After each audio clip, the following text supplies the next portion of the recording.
You know when there's a shifting narrative surrounding whatever topic related to Donald Trump, that there's a lie involved. And in this case, it's a huge lie. And they are now switching from the trade war, we're being ripped off by other countries.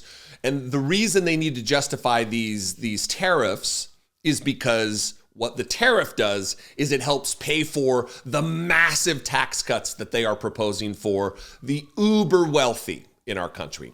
I don't mean people who earn $150,000 or $250,000.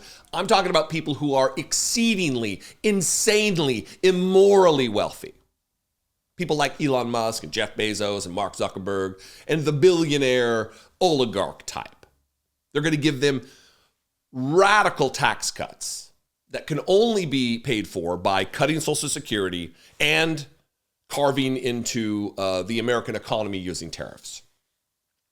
And it used to be they're ripping us off, like I said. Now they're shifting it. Now it's all fentanyl. Fentanyl. And not just fentanyl from China, not just fentanyl from Mexico, but apparently, according to Kevin Hassett, who I've talked about before, and I'm going to give you a little bit more background on him today. He's a bananas moron. Someone on Twitter called him a professional moron. I liked that. This is a guy with a PhD in economics who is just a paid liar for Donald Trump, promoting and inventing conspiracy theories about cartels in Canada, and that's now the reason that we need the tariffs. I'm going to play this clip for you of him talking about the very scary cartels that are operating in Canada, poisoning our children and our people with fentanyl. Absolute abject idiocy. No evidence whatsoever. It's just a claim made from the lawn of the White House. And then we're going to move on and tell you why you should not trust Kevin Hassett. If anything that he says, he is a professional saying wrong shit kind of guy.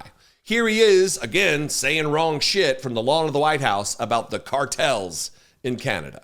I think that it's an interesting question. The president is putting things on the table that are basically, core fairness issues. Let's just be fair. Whatever you do to us, we'll do to you. That's what he's asking for in April, and it's not a radical idea at all. But let me ask, because I am confused now about what you're saying about this being a drug war, not a trade war. So let's just take Canada. Mm-hmm. I mean, you said Canada's shipping fentanyl into the United States. I mean, I don't think that's happening.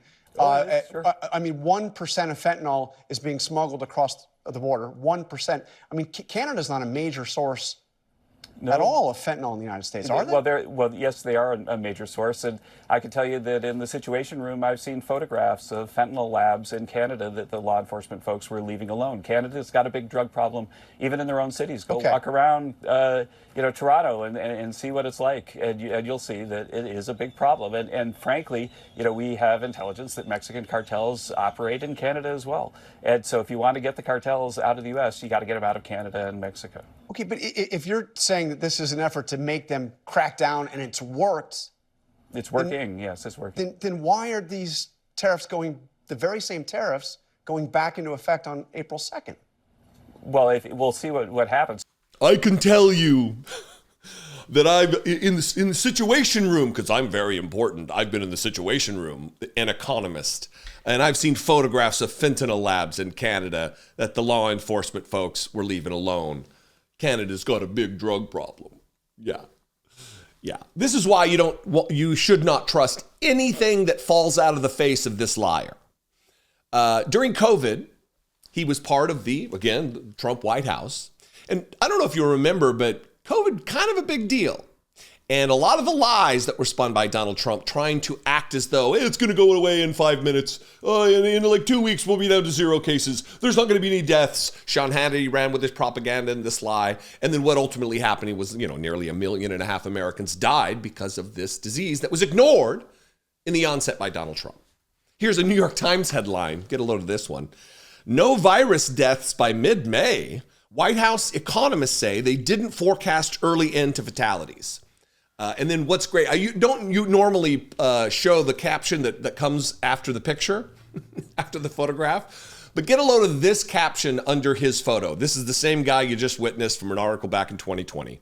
Kevin Hassett, a White House senior advisor, has come under fire for a chart released by the Council of Economic Advisors that appears to show virus deaths falling to 0 by mid-May, which was just days after they posted it. Here is the tweet from that time period. They posted this in May of 2020, and they said in mid-May, we'd be at 0 cases.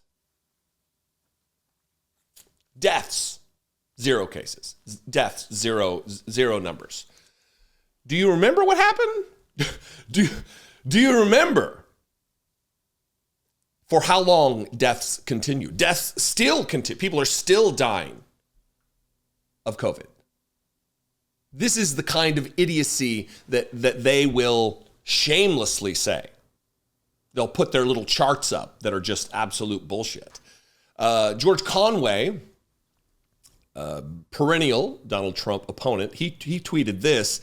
In October 1999, Hassett co-authored a book that purportedly calculated that the Dow Jones Industrial Average, then at 10,273, was grossly undervalued and would hit 36,000 by 2002 or 2004.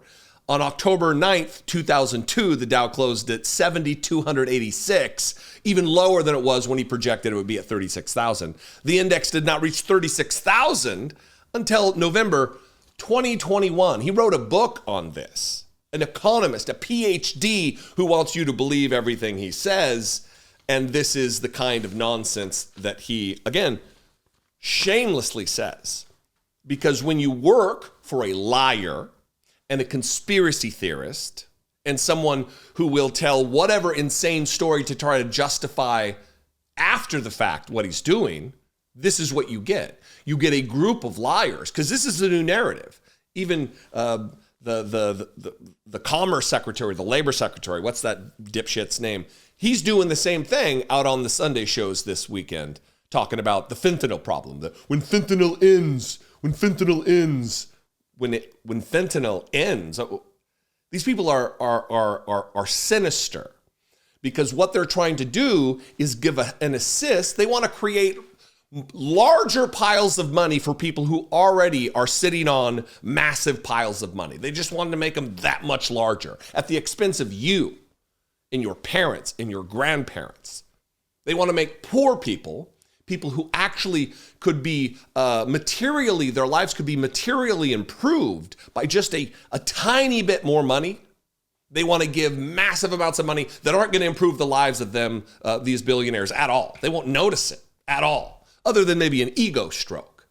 But it's not like Jeff Bezos out on his yacht in the Mediterranean is going to be, oh, good, I saved a couple $1 billion in tax charges. So now I'm finally can live the life I've always wanted.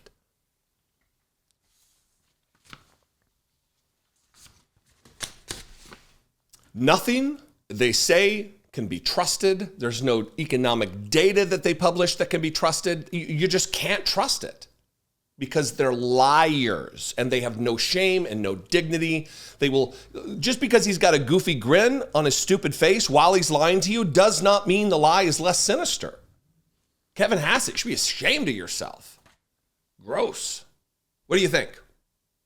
I'd appreciate your contribution to this conversation. You can comment below. You can also call the voicemail line, 714-576-4054. And of course, as always, you can email me daily@dollemore.com. If your financial situation is one that you can help support independent media and I bring you value, then click the join button below, and for $1.99, you can do just that. Help me produce these videos. You can also go over to patreon.com/IDoubtIt podcast. I got a whole website with t-shirts and different designs and that stuff. Every purchase goes a long way. We sell some stickers. Good time. Dollemore.com. Did I say it? I don't know. There it is. Dollemore.com. Follow me on social media. I'm at Dollemore everywhere. A lot of Dollemore stuff going on. Anyway, I love and appreciate you very much. I'll see you next time. Until then, be genuine and take care of one another.